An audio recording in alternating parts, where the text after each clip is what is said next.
Actual plan முன்னாடி என்ன இருந்தது அப்படின்னா, முதலமைச்சர் மு.க. ஸ்டாலின் அவர்கள் வெளியிட்டு திருமா அவர்கள் பெற்றுக்கொள்வதாக இதை வைக்கலாம்ங்கிற ஒரு திட்டம் ஆரம்ப காலகட்டத்தில் இருந்தது. இப்ப இதுல என்ன அப்படின்னா, விஜயை உள்ளே கொண்டு வருவது என்பது யார் கொடுத்த பிளான். திருமா இதில் கலந்து கொள்ள மறுத்து இருக்கிறார், முடியாது என்பதில் உறுதியாக இருந்திருக்கிறார். அப்படிங்கறத திமுக பிடிக்கலன்னா நீங்க ஒரு நிகழ்ச்சிக்கு போக மாட்டீங்களா? நீங்க தனித்துவமான தலைவர் இல்லையா? அம்பேத்கருக்காக நீங்க போயிருக்க கூடாதா?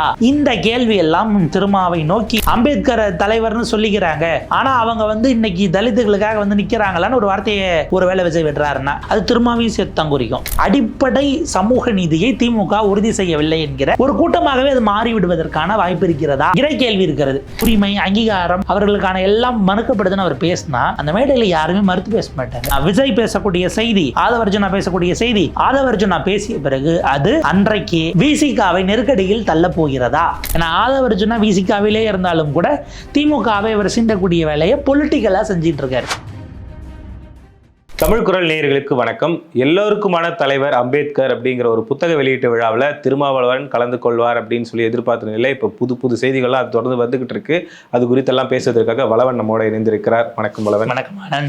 என்னதான் ஆச்சு, திருமாவளவன் அவர்கள் தான் புத்தக வெளியிடுவார் அப்படின்னு பார்த்தா இப்போ அப்படியே ஒரு ட்விஸ்ட் எல்லாம் நடந்திருக்கு அப்படின்னு சொல்லி செய்திகள் வெளிவரத்தை பார்க்க முடியுது. என்ன நடக்குது சொல்லுங்க. விஜய் மட்டும்தான் அந்த புத்தக வெளியீட்டு விழாவில் அரசியல் ரீதியாக, அரசியல் கட்சியை சேர்ந்தவராக, அஃப்கோர்ஸ் அது ஆதவர்ஜுனா இருக்காரு, விசிகாவினுடைய துணை பொதுச் செயலாளர்னாலும் மேடையில் மற்ற விஷயங்கள், ஏன்னா அவர் தொகுப்பாளருங்கிற வகையில் ஆதவர்ஜுனாவோட புக்கு அவர் ஏற்புரையெல்லாம் நிகழ்த்தணும், அதை ஒரு ஓரம் வச்சிடலாம்.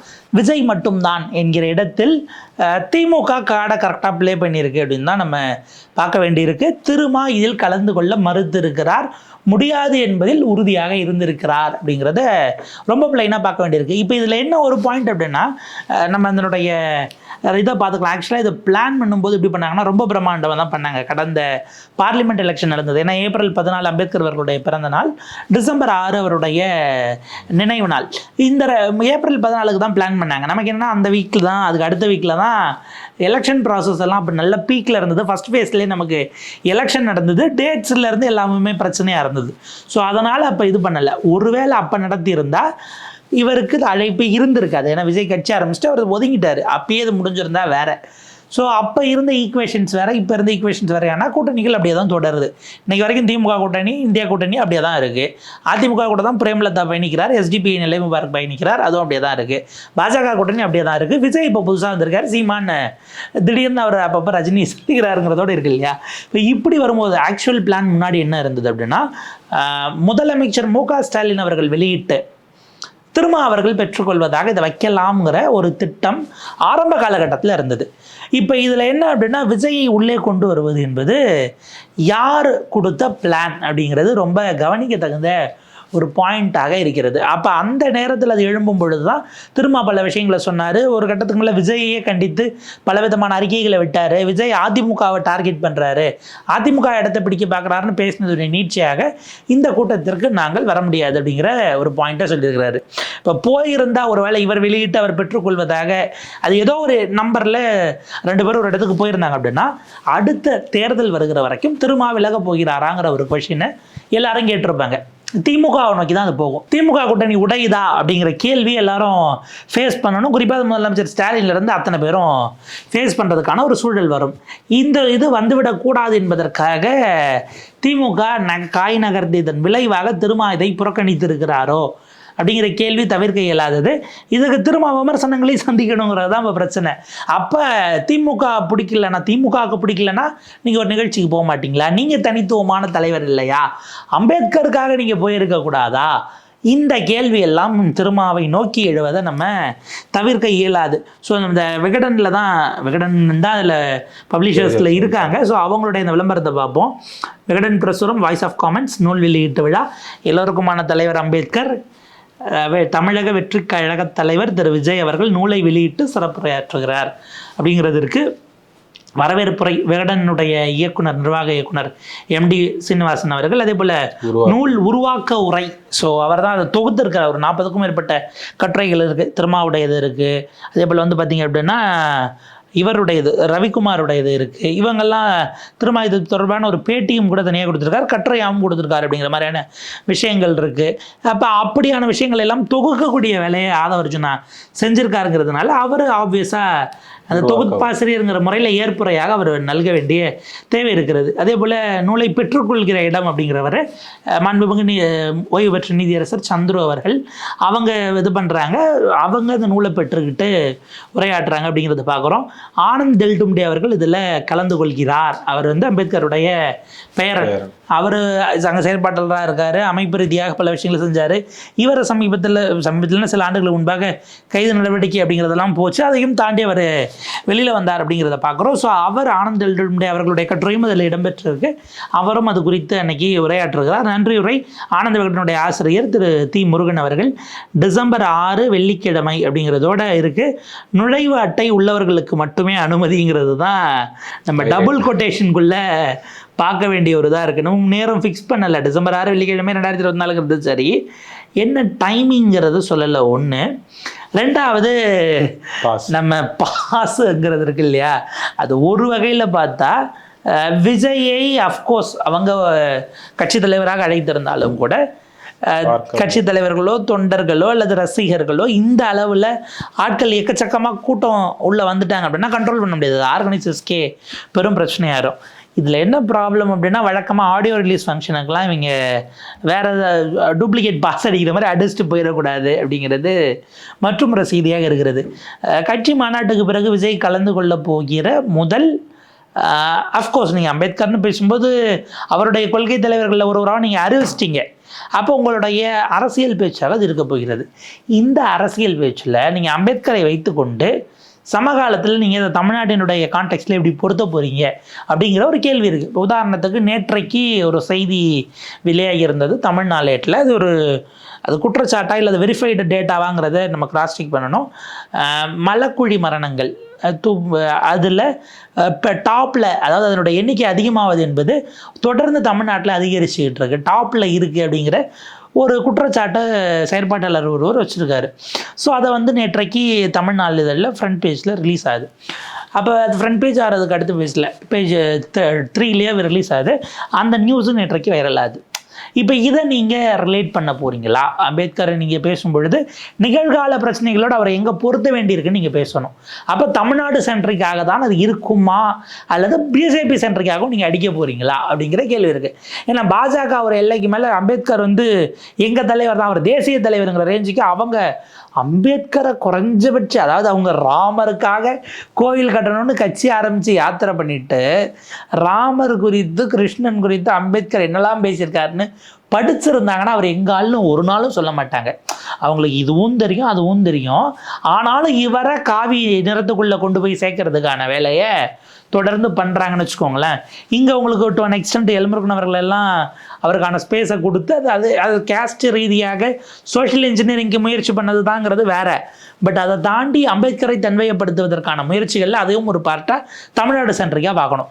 இப்போ இங்கே தமிழ்நாட்டில் தலித்துகள் சந்திக்கக்கூடிய விஷயங்கள், அவங்களுக்கான சோஷியல் ஜஸ்டிஸ் என்னவாக இருக்கிறது, ஈக்குவாலிட்டி என்னவாக இருக்கிறது, தொழில் தொடங்குறதுலேருந்து அவர்களுடைய அன்றாட வாழ்க்கையில் என்ன மாதிரியான விஷயங்கள் போகுது, இதெல்லாம் அவர் டச் பண்ணாருன்னா அது டைரக்ட் அட்டாக்காக மாறுமா அப்படிங்கிற கேள்விகள் இருக்குது. இதில் இன்னும் ஒரு பாயிண்ட் எங்கே வரும் அப்படின்னா, கடைசியில் தான் பெரும்பாலும் நூலினுடைய தொகுப்பாசிரியர்கள் ஏற்புரை நிகழ்த்துவாங்க.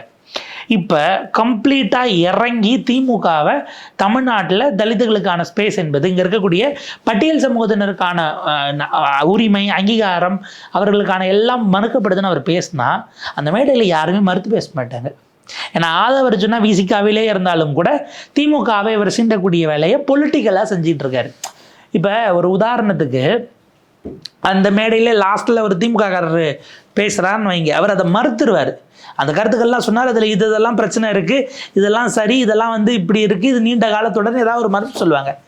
ஆதவர்ஜுனாவும் விஜய் சொன்னதை என்டார்ஸ் பண்ணார்னு வச்சுக்கோங்க, ஒட்டு மொத்தமாக அந்த கூட்டம் விகடன் நடத்தக்கூடிய அந்த கூட்டம் என்பது திமுகவிடமிருந்து தலித்துகள் அவர்களுக்கான அடிப்படை சமூக நீதியை திமுக உறுதி செய்யவில்லை என்கிற ஒரு கூட்டமாகவே அது மாறிவிடுவதற்கான வாய்ப்பு இருக்கிறதா என்கிற கேள்வி இருக்கிறது.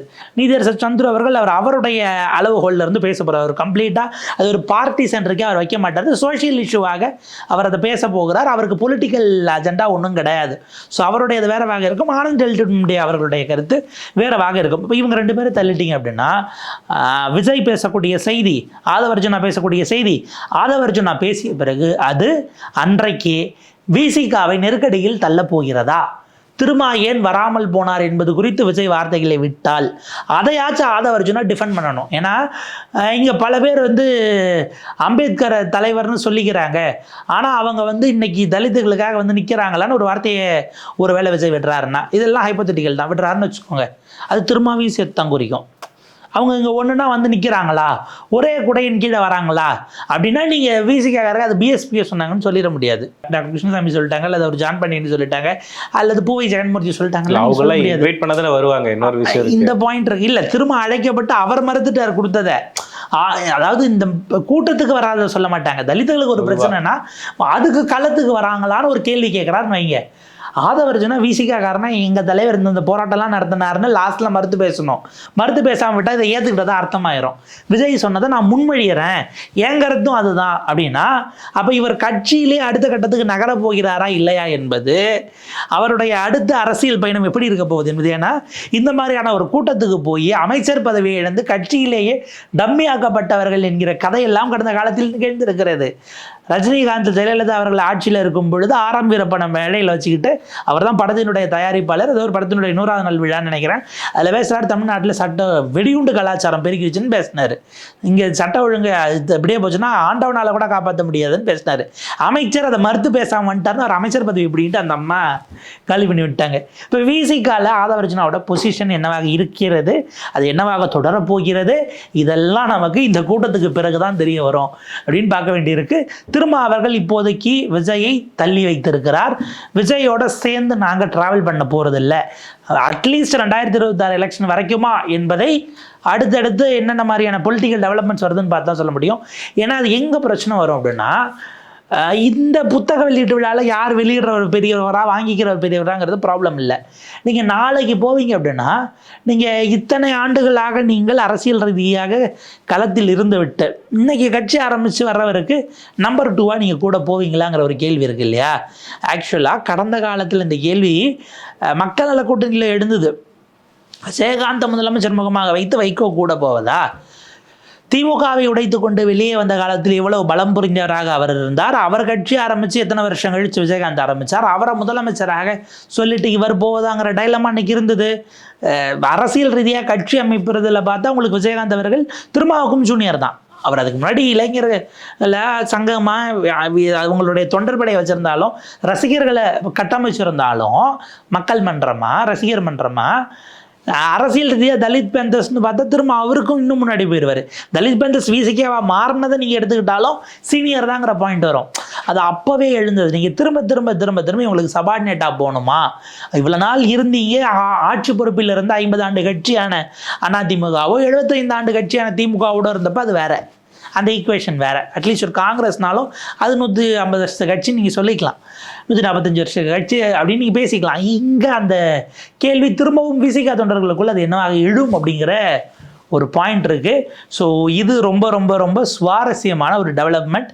If I am not wrong, நான் ப்ரெடிக்ட் பண்ணுறது அன்றைக்கி அதே நேரத்தில் அது மாலையாக இருக்கக்கூடிய பட்சத்தில், ஏன்னா அதில் டேட் குறிப்பிடல, இங்கே அம்பேத்கர் திடலில் அம்பேத்கர் அவர்களுக்கான நினைவு நாள் நிகழ்ச்சியாக விசிக்கு பெரிய லெவலில் ஏதாவது ஒன்று ஆர்கனைஸ் பண்ணுவாங்க. ஒரே நாளில் கிளாஷ் ஆனதுனால போக முடியல என்று ஒருவேளை கேட்டால் சொல்லப்படலாம்.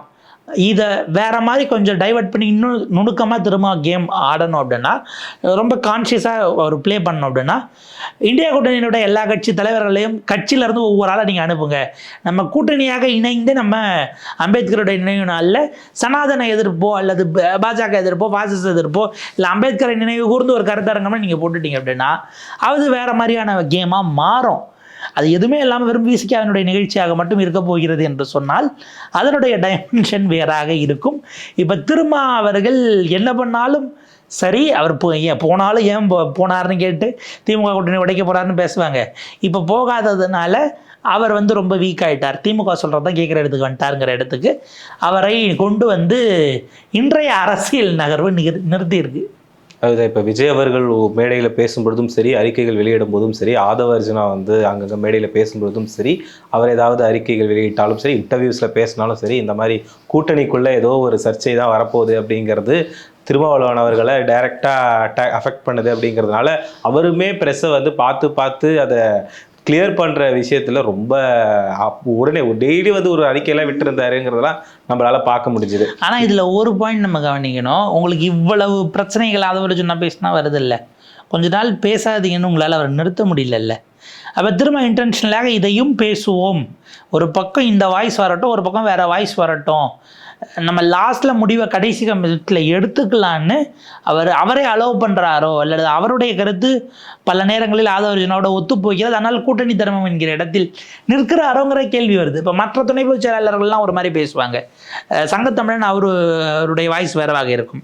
நம்ம சொல்கிறது டிபேட்ஸில் இல்லை ஓப்பன் ஃபோர்ஸ்க்கு வரும்போது வன்னியர் அவர்களுடைய இது வேறு விதமாக இருக்கும், ஆளுநர் ஷானவாஸ் அவர்களுடைய இது வேறு இதாக இருக்கும், எஸ்எஸ் பாலாஜி அவர்களுடைய இது வேறு இதாக இருக்கும். இப்படி அதாவது டு அன் எக்ஸ்டென்ட் வந்து பார்த்திங்க அப்படின்னா இன்றைக்கு எம்எல்ஏக்களாக எம்பிக்களாக இருக்கக்கூடியவர்கள் டாக்டர் ரவிக்குமார் இது வேறொரு வயசாக இருக்கும், இவங்க ஒரு விதமாகவும், அதாவது இன்றைக்கி எம்எல்ஏவாவோ எம்பிஸாவோ இல்லாமல் நாளைக்கு நம்ம இன்னும் பெரிய இடத்துக்கு நம்ம கட்சியை நகர்த்தணும்னு அதே கட்சியில் பொசிஷனில் இருக்கிறவங்க இது வேறு விதமாகவும், இது ரெண்டாக ஸ்பிளிட் ஆகுதா அப்படிங்கிற ஒரு கேள்வி இருக்குது. இதில் என்ன பிரச்சனை அப்படின்னா இவங்கள்லாம் கொஞ்சம் அரசியலில் அனுபவம் கொண்டவர்களாக கொஞ்சம் நம்ம பேலன்ஸ்டாக தான் அப்படி கொண்டு போகணுன்னுங்கிற ஒரு எண்ணத்தோடு செய்பவர்களாகவும், இவங்க இளைஞர்களாக அந்த ஒரு துடிப்போட ஒரு வேகத்தோடு இருக்கிறவர்களாகவும் கூட ஒரு பார்வை வருகிறது.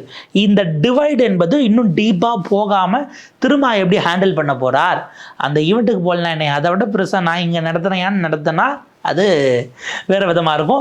ஆதவ அர்ஜுனாவுக்கு இன்றைக்கி வரைக்கும் ஒரு கேக் ஆர்டர், நீங்கள் இதுக்கு மேலே பேசாதீங்க, இல்லை இந்த லைனில் பேசாதீங்க அப்படின்னு அவரால் சொல்ல முடியல. அப்போ அவருக்கு விருப்பம் இருக்காங்கிற கேள்வி. எப்படி உதாரணத்துக்கு ராமதாஸ் அவர்கள் குறித்த அவர் கேட்ட கேள்விக்கு ப்ரெஸ்ஸு கேட்கும்போது இல்லைன்னு முதலமைச்சர் மறுக்கலை அப்படின்னு இப்போ ராமதாஸ் தரப்பில் பாமக தரப்பில் சொல்கிறாங்க, அதான் நீங்கள் சந்தித்தீர்களா அப்படின்னும் போது அவர் இல்லைன்னு சொல்ல ஆமான்னு சொல்லலை. இவங்க என்ன சொல்கிறாங்க, அவர் இல்லைன்னு சொல்லலை, இல்லை மறுக்கலை இல்லை அப்படின்னு பாமக கேட்குது. திமுக ஆதரவாளர்கள் அல்லது திமுகவை ஆதரிக்கக்கூடிய கூட்டணி கட்சி என்ன சொல்கிறாங்க, பார்த்தேன்னு அவர் சொல்லலை இல்லை, ஆமான்னு சொல்லலைல்ல, அப்போ இல்லைன்னு தானே அர்த்தம்னு இவங்க சொல்கிறாங்க. இவங்க இல்லைன்னு சொல்லலைல்ல, ஆமான்னு தானே அர்த்தங்கிறாங்க. இப்போ ஆதவ அர்ஜுனா திரும்ப சொல்லி பேசுகிறாரா இல்லையா, ஆமாவா இல்லையா அப்படிங்கிற கேள்வி தான் தொக்கி நிற்கிது.